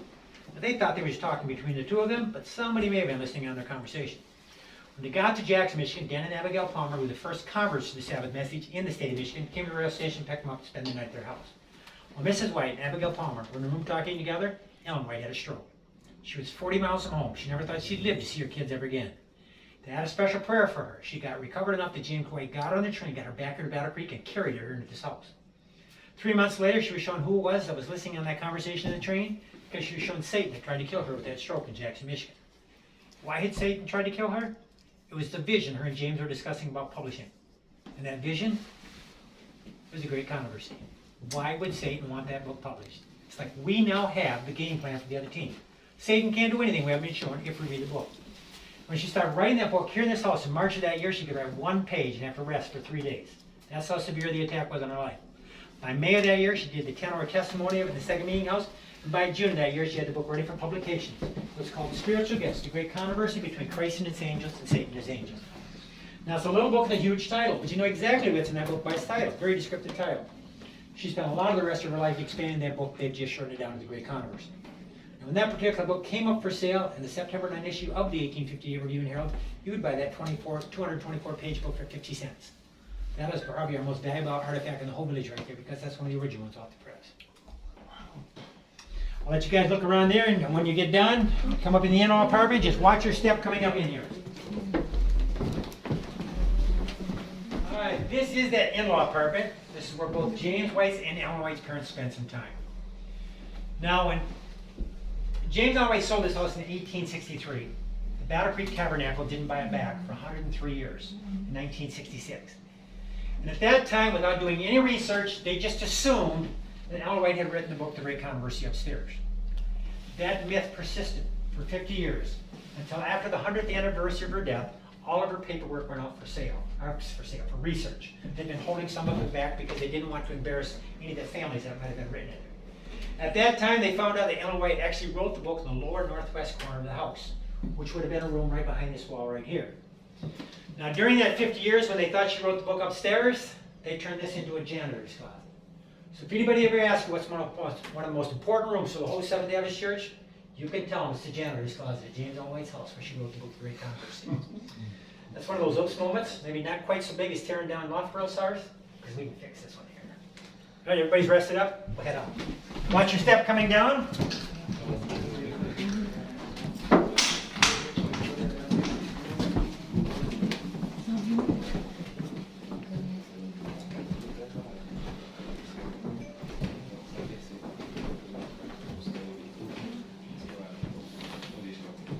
All right, everything we walked through, so we stepped through that right door right there, were additions onto the house before James and Ellen White died. Now we're in the original part of the house. This right here, this is the parlor. This is where the family would get. This is where they'd entertain their guests. $1 a month. But the people of Battle Creek were astounded anybody to pay that much money and not own something. You can probably leave that open and let fresh air blow through. They were astounded anybody pay that much and not own something. So they bought 2 lots in one street here and they put up a simple home for $500. Now the original house went from that blue wall right there to that red wall right there, the front wall right there to the one at the top of the steps.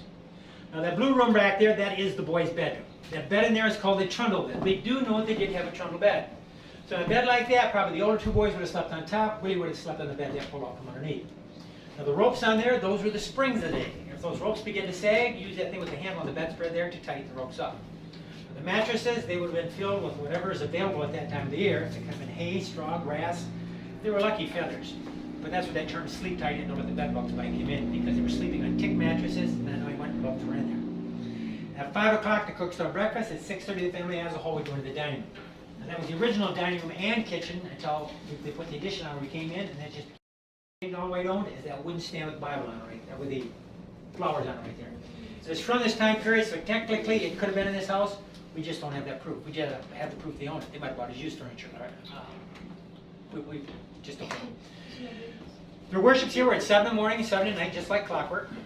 James, I was here. He'd probably be head of worship. He might tell the family what was going to be the View and Herald that week. If he wasn't here, maybe Alan White would be in charge of worship. She might tell the family what the Lord had a prayer starter right. If they're both gone, whoever's in charge of the boys is in charge of worship. For those worships, they might sing some songs, have some scripture, have a prayer. James White might walk down Champion Street to View and Herald. Alan White might go upstairs start working. Now initially the song they sang, though, they had to sing a cappella. But Henry, the oldest boy, was very musical. So we convinced his 2 younger brothers to help us start a garden. They sold the fruits, the vegetables, the seeds from that garden. Along with the spare change they were making after View and Herald until they raised $100, they bought a melodeon, very similar to that right there. And that was huge, considering the initial price of the house is $500. Now that melodeon right there has absolutely nothing to do with the Whites whatsoever, but we think it's kind of special. If you haven't had the chance to go to the last General Conference down in San Antonio, Texas, 5 years ago, or 7 years ago now, the last Friday night of the General Conference in the Alamo Dome with over 80,000 guests, they had an old-fashioned hymn sing to a melodeon. And that was the melodeon that's being played there. They asked us to bring them down there. We thought we were going to bring them out of the White Home. At that time, it still did work, although it's falling apart now. Now, the secretary's desk right here in front of the window. This is kind of an interesting thing. Back in January, we got a call on a Monday that somebody had a desk that supposedly their grandparents had, and Ellen White used to visit them, and she would sit there and write at that desk. We got this call on Monday. We had to pick the desk up for Saturday the next week, so we went down there Wednesday, picked it up, brought it back here. We haven't got the confirmation that Ellen White could have used that one, because they're still trying to put the stories together. But even if it's not, it's just a gorgeous piece of furniture. And it fit perfectly in between the 2 windows there. But we really are hoping that they can confirm that it is one that Ellen White did write in. The Bible right there, no significance to that Bible right there. It's just a baby Bible. It's only 11.5 pounds. The one she held in 2 of her 4 visions was 18.5 pounds. There's that group outside, I don't know if I should open. No. There's that big group. No. You saw them? Yeah, yeah, All right. They didn't get here in time. Yeah. yeah, no. Yeah, I know. Nope. See, they come at 4 o'clock and they expect, well, you're open till 4. Yeah, that's when we close at 4. We don't start another tour at 4 o'clock. Yeah, it's kind of a struggle for us to get that. All right, we are going to go upstairs to the bedrooms. I'm going to please ask everybody to use the handrail on the way up and the way back down. We did have somebody fall here a couple of years ago, so we're really emphasizing it. I have hand sanitizer upstairs. I have hand sanitizer back down here, so we can stay safe also. When you get to the top of the steps, you have a bedroom to your right, and I'll meet you in this bedroom right over top of here. Okay. Oh, yeah.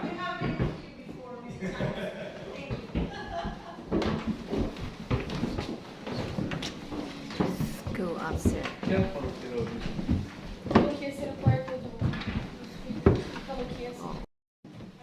But, The bedroom. Yeah, my wife and I have so if anybody's looking for a job,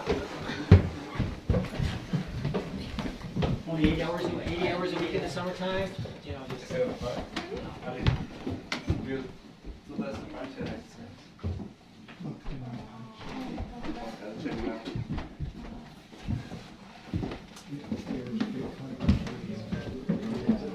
that was before they had that in there before they realized that this wasn't the room. But the picture's so old, we don't dare take it apart to pull that thing out of there, because we don't know if the picture will last.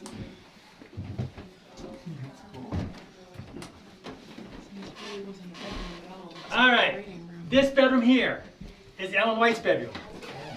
That one at the top of the steps, that was James White's bedroom. Oh, separate bedrooms? You didn't know she snored? Oh. No. It was a little more common for couples to sleep apart back in those days, but in this case, it worked out to the benefit of both James and Ellen White. James White was here, when he was here in Battle Creek working at the Review and Herald. When he came home, he was asleep. Ellen White never knew what time she was going to get away. That way he could sleep, she could get up and write.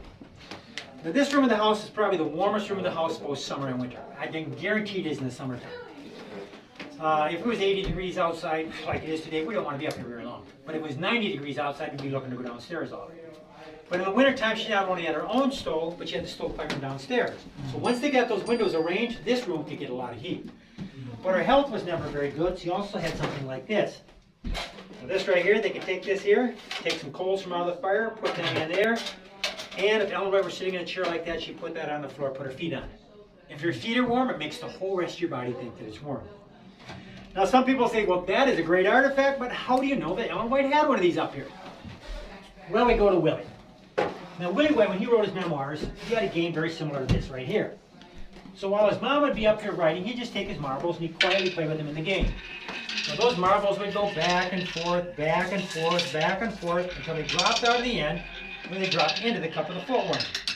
Well then when he got done playing with his marbles, he'd pick them up, he'd put them in a sock, roll that sock up, put it back in that cup, and hide it from his older brothers.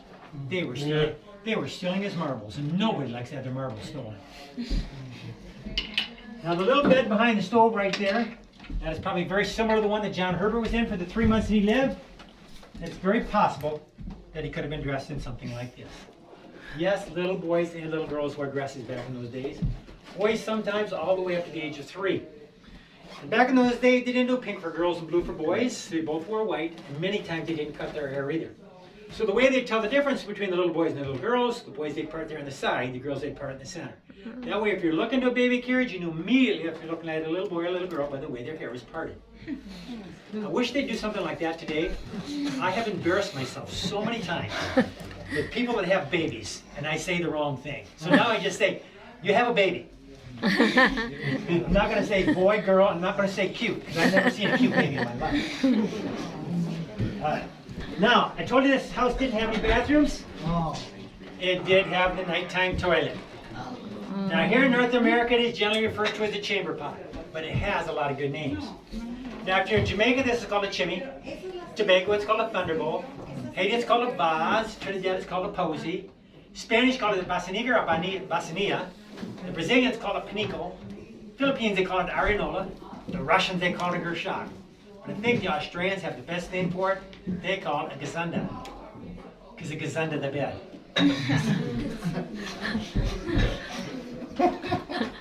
Now the vanity here, this is kind of vanity where they made their own soap. They had a pitcher of water, their mirror, they placed their combs, placed their towels. Chances are very good. They washed all their clothing out every night. So they'd have to have a place to hang those because both men and women would wear nightshirts like that. Probably the only difference was the women might have had a little more lace around their collars and their sleeves. The chair right behind that young lady there, that was given to us by the descendants of a man by the name of Mr. Littlejohn. And Mr. Littlejohn was both the pastor at the Dime Tabernacle and president of Battle Creek College. And those descendants said that when Mrs. White would visit the Littlejohns, that is the chair she always sat in. And we don't know if things ever rode in the chair though, because the tabletop's on there just to keep you all from sitting in that chair. And then ladies, that right there is Ellen White's closet. That is all Ellen White got his closet. That's all I will say. Gentlemen, you can take over from there. But they had very few hang-ups. Now many people, when they think about Ellen White, they think about a woman. All she did was chastise people. They think about a woman that had no sense of humor. They think about a woman that had no hobbies. Ellen White was none of the above. Because number one is Ellen White never told somebody something the Lord had already told her to tell them. So as they say, don't shoot the messenger. She was a messenger of God. If you shoot the messenger, you're shooting the Lord in the foot too. As far as a sense of humor, Mrs. White had a very quick sense of humor. After James White had died, Willie was their caretaker. They just come back from Australia, and they're out in California. Mrs. White was at to preach at the church. So you had to have Willie bring her to the church. Well, she's preaching along. Pretty soon she's noticing the congregation is kind of distracted. Some of them are smiling. If she's not mistaken, they're looking behind her. So finally she turns to look. And there, seated amongst all the pastors on the podium, is her growing son, William Clarence White, So she turns back to the congregation. She says, you know, when Willie was a baby, James and I used to bring him in his basket and put him behind the pulpit to sleep while we preached. Willie's just never gotten out of that habit, she said. And she just went right on to the sermon and let Willie sleep. And as far as hobbies, Ellen White used to like to make rag rugs. Now the neighbors would savor their rags, she'd rip them into strips, sew them together, and then she'd braid them into rugs. Now she just thought this was the great, well then she'd take those rugs and either give the rugs away to people who need it, or sell them and give the money away to people who need it. She just thought this was the grandest of hobbies. James White though, not all that thrilled. Especially when he'd come home from the Review and Herald, possibly with guests. He'd open the parlor door and there'd be his wife sitting on the floor amongst piles of blue rags, red rags, black rags, white rags, yellow rags, green rags. She didn't understand exactly how upset he was getting. Until one day she was here at the house. She heard a voice off in the distance, didn't think much of it. Oh, it's somebody singing. Whoa, it's James singing. She recognizes the tune, but she doesn't recognize the words. Finally, when James gets close enough to the house there where she could recognize the words, he's singing at the top of his lungs, in heaven above, where all is love, there will be no rag rugs there. Well, Ellen White took that as the hint. She put her rag rugs away, she grabbed her knitting, because she always had to be doing something for somebody. Well, I want to thank you all for coming. I hope if you didn't learn anything else, you learned that Jesus loves us and he's coming back again soon. Amen. Please be very careful as you go downstairs. I bring you in the front door, I kick you out the back door, kick you out the front as guests. Just be careful going down the steps. Like I said, there's hand sanitizer down there. You can sanitize your hands when you go down there. If you need maps to the cemetery, I can get you the maps to the cemetery too. All right. Okay. Thank you so much, sir. You're welcome. Uriah Smith, Spalding, Bordeaux, another Bordeaux. Eli Miller was the first graduate. Goodall Harper Bell, John Harvey Kellogg, Frank Belden, hymn writer, John Byington. I mean, there's a lot of, and then here's all on the white ones. Oh, okay. And if, once you get out there, if you have a hard time spotting the graves, if you see the flag that is on James L. White's grave, then kind of just look over the cemetery, you look at that. If you see a flag there, there's a dead Adventist pioneer right underneath. We didn't stick it through their heart or anything. It's not like they're vampires or anything. Jemaat Tabernacle, disinilah disemayamkan jenazah dari Miss Ellen G. White setelah dibawa dari California menggunakan kereta dan disemayamkan di jemaat ini di gereja ini. Pada saat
James White, ini ada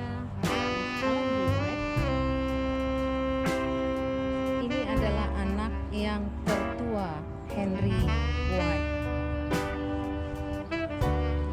Kemudian ini anak yang paling tua tapi meninggal pada waktu usia 12 minggu.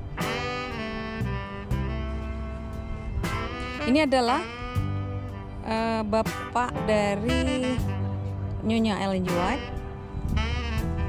Ini adalah ibu dari James White.